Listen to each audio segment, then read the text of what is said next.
Alright, today we're gonna go get a freshwater eel. I've been waiting months to get this fish. I've seen it in other tanks and I'm super excited to get it. However, before we can do that, we have to make sure that the tank is ready.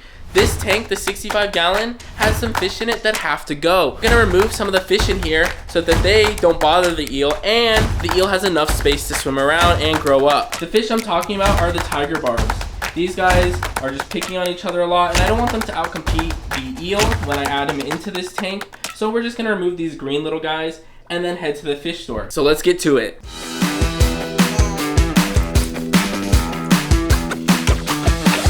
Go!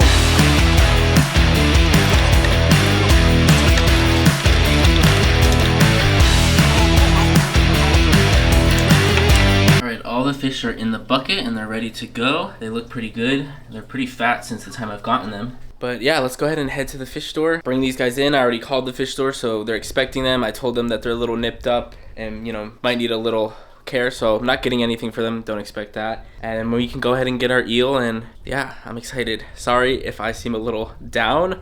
I'm under the weather at the moment.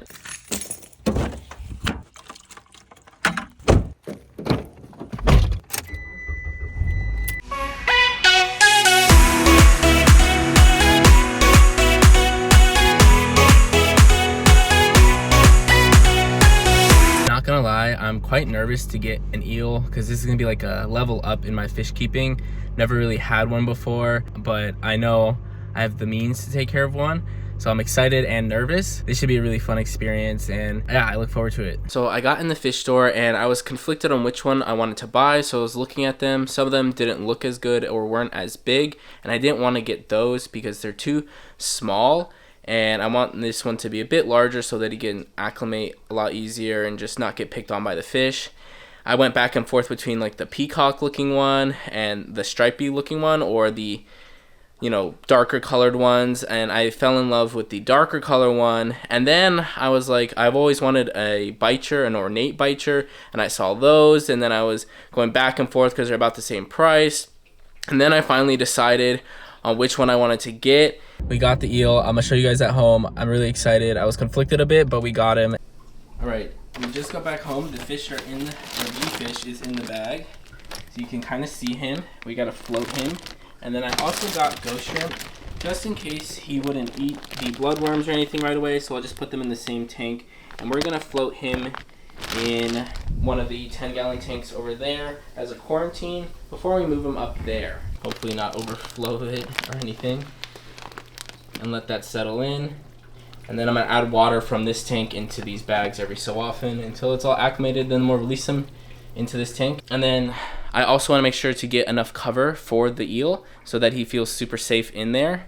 And I have these coconut huts right here that I'll add in the tank. He can hide in those and feel super safe.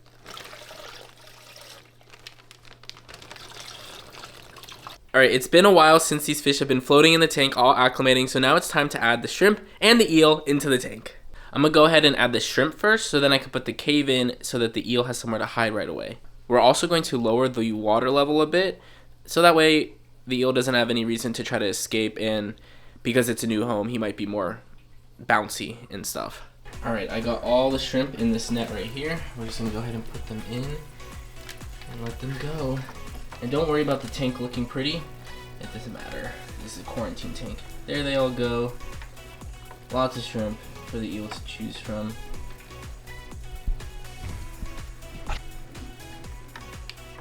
Come on, shrimpies. Get out of the net. There's a lot of them. You can see the eel in the bag. Just gonna drop them in the front so hopefully we can see him. Alright, and now it's time to get the eel out. You can see him wiggling around in here. It's very, very active. I'm excited to put him in. Okay, I got him. He's stuck on the back. There he is. Okay, now he's going in. I'm gonna release him. See where he goes. I don't want to startle him. Definitely been stressed. Go, little eel. Come on. Look at him go. He's definitely lightened up in color to match the sand, which is pretty cool. Let's see if he finds a place to hide. He's gonna be stressed a bit. There's so many shrimp. Hopefully he'll find the coconut cave soon. Feel comfortable. Don't want him to freak out too much. Definitely a little stressed, but he'll get used to it. And we're just keeping him in this tank for like a week or two to make sure he's all healthy, make sure he's eating well before we add him to the big tank, and just make sure everything's doing okay. And that gives us time to make sure the big tank is all set up, because I'm gonna make some big changes to that tank so that he has hiding places and the tank just looks so much better. Look at him, he looks so awesome. I'm so happy I got this little guy. Hopefully he does well.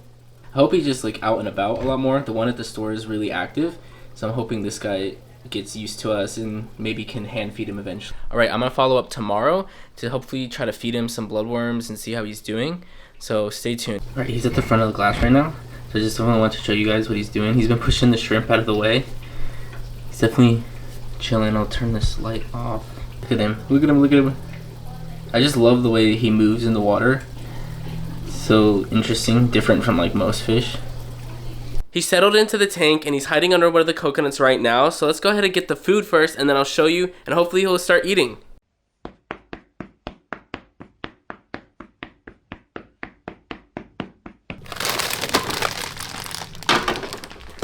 Hi Beanie, how are you, baby? He has a cone on because he picks at his feet too much and they need to heal. All right, Mr. Eel is in this tank and he's normally under this coconut right here.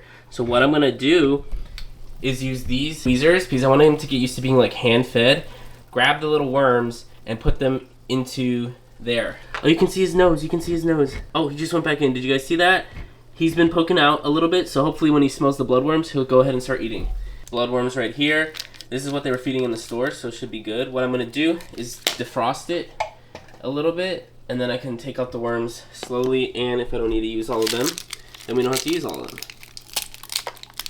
We're gonna mix, let that defrost a bit, and then we'll go ahead and try feeding him.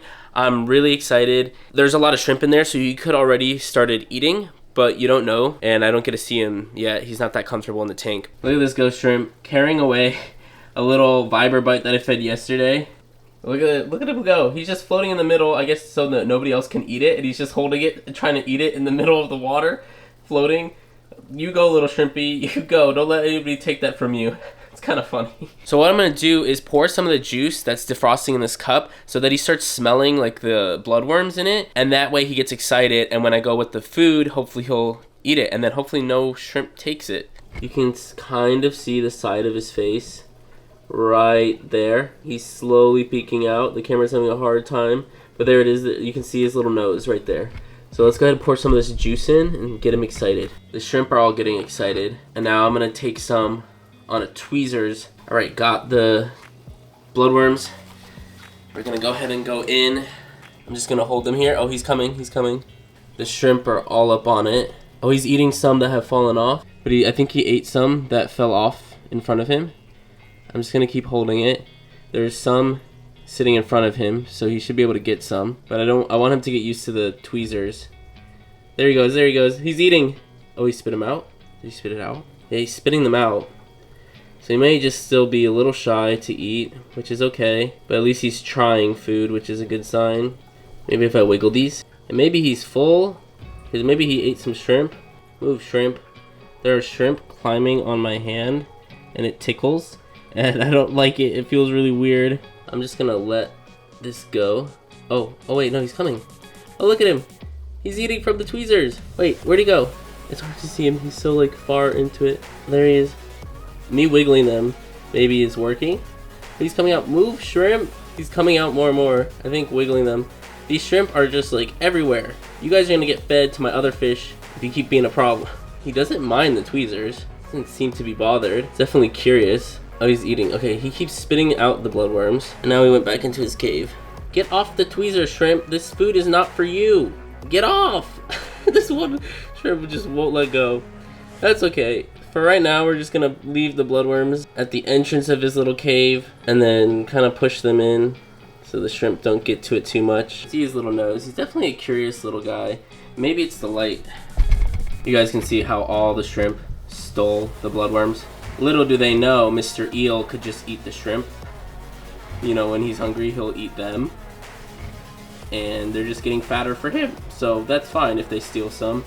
I probably will like move some of these shrimp so that I can really try to feed him on his own. But some of the bloodworms he got into his cave and, you know, took bites of. So it's honestly okay if he's spitting out the food, which means he's trying it and that he's getting hungrier. So we just have to wait a bit until he's, you know, he's fully comfortable in the tank and then more outgoing with eating. Eels like these don't have to be fed every day, and the store said that feeds them every other day or whatever. So, you know, we're very comfortable with that, and maybe he ate a shrimp and isn't too hungry right now, which is fine. He's actually not an eel. It's called a spiny eel, but they're not actually technically eels. They just are called eels, and he's either a tire track eel or a zigzag eel. Either or, he'll get very big or stay smaller, I think. Either way, I'm happy to have him, and hopefully he'll start to do well, and maybe we can start hand feeding him. But he definitely got to get used to us. When he's all ready to go, he'll be going into the tank up there, the 65-gallon, and we're gonna do something special with that tank. So make sure to subscribe down below so you see what I do for his new home. If you enjoyed this video, make sure to check out my fish room tour. If you want to know all the tanks that I have here, watch this video right now to watch a tour of my entire fish room. All right, thank you guys for watching. Have a beautiful day. See you in the next one.